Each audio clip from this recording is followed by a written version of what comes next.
it's time for DJ Raqi's Secret Files.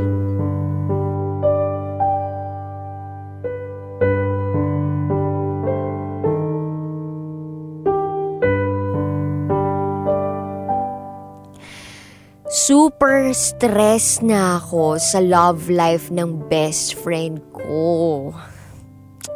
Itago niyo na lang ako sa pangalang Bella. Actually, hindi naman talaga sa akin yung secret file na ibabahagi ko. Ito po ay buhay pag-ibig ng best friend ko na itago na lang natin sa pangalang Joy. Si Joy, best friends kami since grade 7. And right now, grade 10 pa lang kami.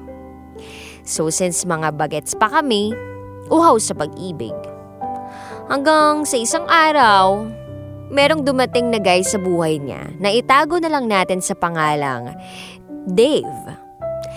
Gwapo, matangkad, moreno, basta tall, dark, and handsome. Yan ang description ko para kay Dave. At isa siyang volleyball player.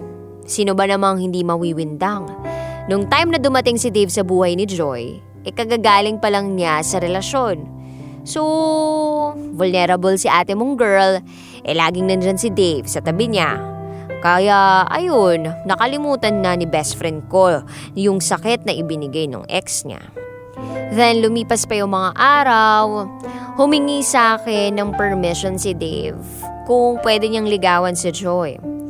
At dahil supportive best friend ako, edi go lang ng go. Then Feb 14, 2019, yan yung araw na sinagot ni Joy si Dave.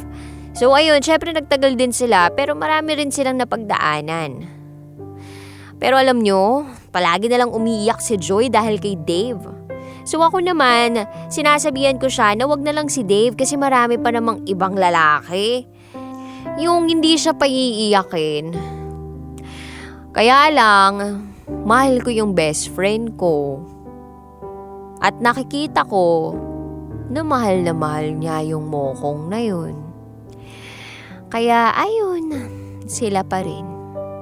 Then fast forward, nagtapat si Dave na may nabuntis siya. At ang nabuntis niya ay ang ex niya na itago na lang natin sa pangalang Valerie. Pero hindi kumbinsido si Dave na sa kanyang batang dinadala ni Valerie. Pero walang nagawa si Dave kasi kung hindi niya aakuin yung bata, magsasampa ng kaso yung mga magulang ni Valerie. So paglabas ng bata sa sinapupunan ni Valerie, ipapa-DNA nila ito para masigurado na kay Dave talaga yun. Grabe. Yung iyak nung best friend ko nung araw na yun, super grabe.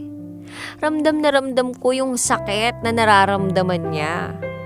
Hindi niya rin alam kung anong gagawin niya, kung mag-i-stay pa ba siya o hahayaan na lang niya na magkatuluyan na lang si Dave tsaka yung ex nito para maging kompleto na yung pamilya nila at para sa kapakanan na lang din nung bata. So, after a few days, ayun na naman yung best friend kong tanga kasama si Dave. At ang sabi niya sa akin, ipaglalaban daw nila ang pagmamahala nila. Pero wala na silang label. Kaya lang, yung galawan nila, para pa rin magjowa. Wala naman akong magagawa, kundi suportahan na lang sila. Then August, nanganak na si Valerie. Humagulgol na naman ang best friend ko sa akin dahil sa sakit na nadarama niya. Ano pa bang dapat kong gawin sa best friend ko? Ano bang dapat kong sabihin sa kanya? Kailangan pa ba niyang ipaglaban yung pagmamahalan nila ni Dave kahit nakabuntis naman yung sinasabi niyang mahal niya na yon?